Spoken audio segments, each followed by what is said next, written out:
Hello everyone, Super Mustache Pika here, and welcome back to Dragon Quest III: Seeds of Salvation. Last time we had found out that the village in Norvik had been put to sleep by the Fairy Queen because her daughter and a human ran off with the Dreamstone. In this episode, we will be exploring the caves south of the Fairy Village and retrieving the Dreamstone, hopefully to awaken Norvik from its sleeping curse.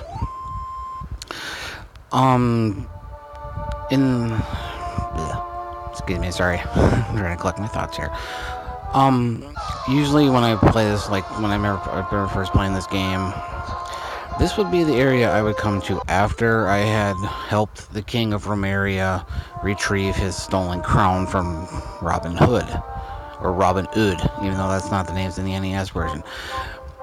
This cave can be difficult if you are not a high enough level. Fortunately for me, I think most of my characters are around level 12. So that shouldn't be a problem. I have, I believe, the best equipment that I can get for each character at this time.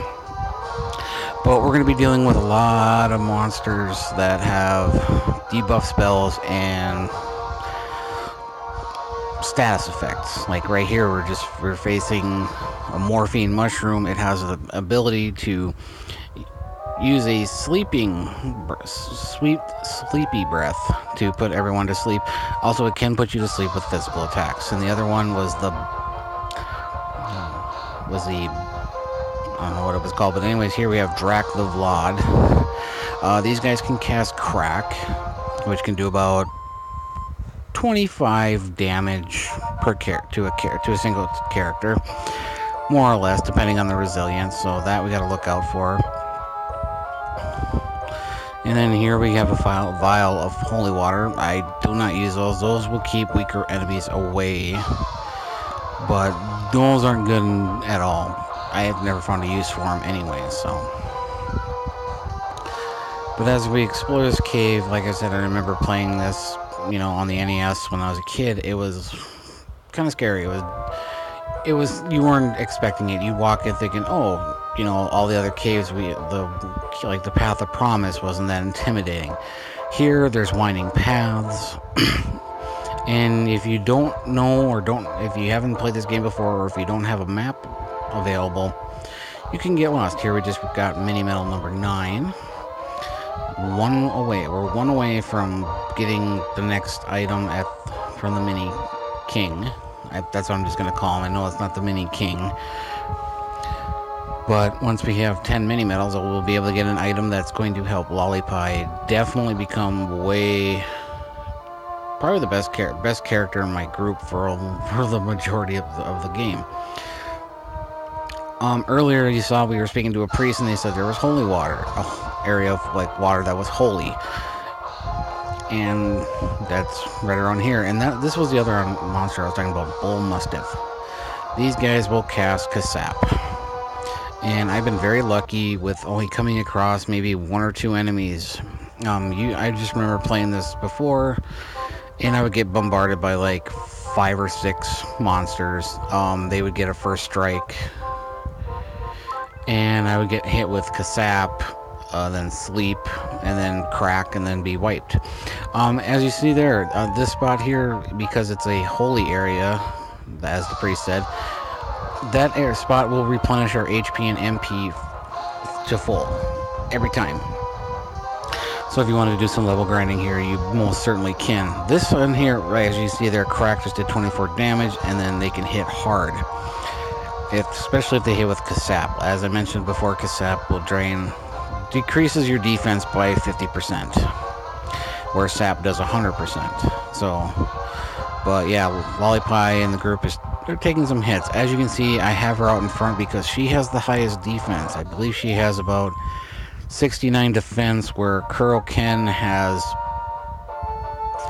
20 less, maybe. I think he has like 49 or 50. So that's why she's out in front. Also, she has the highest agility, so that's why. I will be rearranging my party soon enough, But for now, I'm going to keep her in front because she is practically the strongest character I have right now with weapon and defense. She's the hardest hitting character despite using whips, and she has the highest defense. Actually, I think Kuroken actually has higher attack now since I got him a steel broadsword. But like I said, we are being very lucky with only fighting one bull mustiff and one Dracula Vlad, and maybe in some battles one Drac and 2 morphine mushrooms, or a combination of something like that. And here, though, we come across something that can be a little scary, even though we were stunned. Morphine manages to get Sadas asleep, but there's better flies. Just like the ones, their counterpart earlier on Alahan, they will cast Dazzle. They're also harder. They hit harder, but I don't notice the difference because we actually have such, the best equipment you can get right now, and everyone has such high defense compared to where it would have been before. The sickly sweet breath. Now I have Kuroken and Sadas sleeping, but it should be okay. And yeah, they go down, no problem. As I like with sleep that ends after the end of the battle. Paralysis sticks around.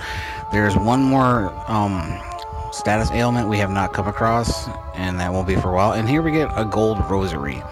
This increases your defense, but it also changes your personality. I can't remember what personality, but I don't think I want it, so I'm probably going to sell it after I get out of here. I'm just going to take the holy water, same thing, probably sell that later. Poison needle, I don't think I'm going to use much. I might just keep it in the bag, because I think that's the only one in the game, so. But as we continue to explore, yeah, I'm just being real lucky with these encounters. I'm only facing, like I said, 1 or 2 enemies, so I'm not complaining. I mean, I think all my characters are close to leveling up, so. But if we go down here, this is where I explain how the winding paths here. Look, there's where we need to go, but we gotta go a different way. So if we explore some more, we come down here, we find, after we fight a morphine mushroom and another Drac. And as you notice, we've only been, this is the 9th video coming out,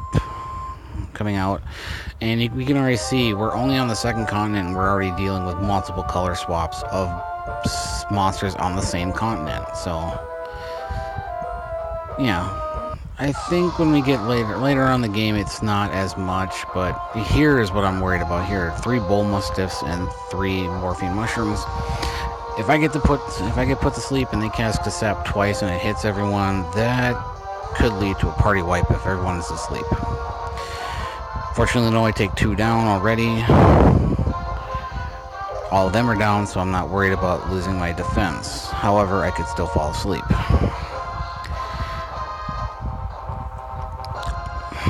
But so far, it hasn't. Being hit with the sleep status effect has not been too. It hasn't worried me. I haven't been worried about doing a party wipe yet. I haven't even had anyone get below in the red or in the yellow. Like, the color will change if you have low HP and a party member. And here Sadas reaches level 12. Let's see here. 6 and 2, that's good. I wanted him to get an increase in HP. And he learns Whoosh.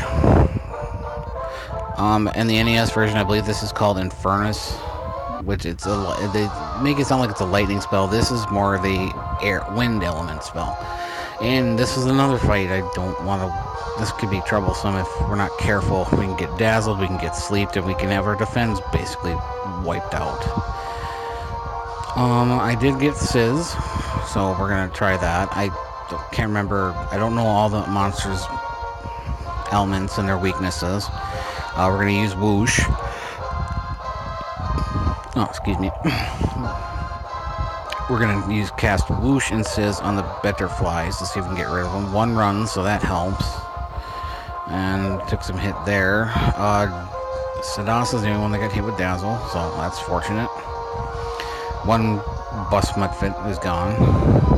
Or Bull Mustiff is gone. And good. Awesome. Alright, we all dodged the sickly sleepy breath. So I hope everyone's enjoying this Let's Play. I don't really have much to talk about. I'm just trying to... There's a lot of encounters in this cave, so I'm not going to have a whole lot to talk about. The item I keep talking about for Lollipie, I need to get with 10 mini medals I hope to get soon, because it's going to change her personality, and that's what I want. And a Kurl reaches level 11. HP by 3, MP by 4, it's good. Strength plus 4, agility plus 2. That's helpful. Now, also, I'm going to be careful here because, yes, I can go back to that healing well and heal up, but as you can see, Sadas has already spent half of his MP. I'm just probably going to use medicinal herbs if needed, if any of my characters get low health or about 50% of their max health. And then Sadas should be able to take that. No, he wasn't. Okay. Usually priests can hit pretty hard, but I guess with his personality of genius, strength is not his strong point, and Lollipie reaches level 13.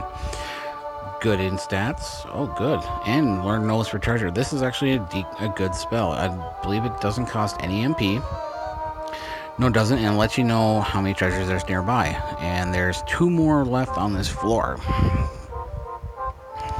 Well, there has been one area we haven't explored, and that's down and to the left, or left and down. I'm using medicinal herbs, even though just get her a full heal. She is my strongest character. She's going to take a lot of the hits, and that's what I want her to do. She's kind of my tank, even though she's a thief. And thieves aren't tanks. And here we get a leather dress. This is a female exclusive equipment. Obviously, I'm going to equip it to Lollipie. It's going to get her up to 72 now. So yeah, her defense is becoming... It's outrageous at this point of the game. I mean, there's not many monsters that can really harm us. And I'm surprised most of the encounters, we don't have them running a lot, so... As you can see there, these battles are pretty simple. I mean, if I was maybe level 9 or level 10, this would probably be more difficult. But when I got party members at level 12 and level 13... this isn't a problem. There we get a Chimera Wing. And if we go down these stairs, and we keep walking. Controls being a little finicky. As we come here, there's a single chest. And, well, we're going to open it, but we got attacked. Same monsters, shouldn't be no problem. Drock's down. And this should take the Bull Mustiff out. Mustiff out, yeah. Alright. Decent gold and experience.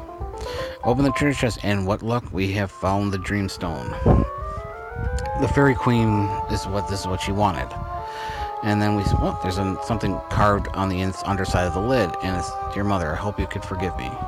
But if fairies and humans can't be together in this world, then we have no choice but to go together to the next. All my love, Aniseed. So the Fairy Queen's daughter and her human lover drowned themselves. Anyways, I'm going to head back to the Fairy Queen village. I'm going to cut the video here, and now we're back. I didn't realize I cut it that fast. Anyways, now that we have the Dreamstone, we can return to the Fairy Queen. And if we turn it to her, is that the Dreamstone you got there? It is. What? They jumped in the underground lake together and drowned, all because I wouldn't let them be together. Here, take this wakey dust and go back to Norvik. You can use it to lift the curse. It's what Aniseed would want it. Oh, Annie, my little girl. Annie, my little girl. She is grateful for our help, but she still hates humans. So, in the next episode, we will go to the village of Norvik and awaken it. And after that, maybe we will get the crown back for the king. This has been Super Mustache Pika. Have a nice day.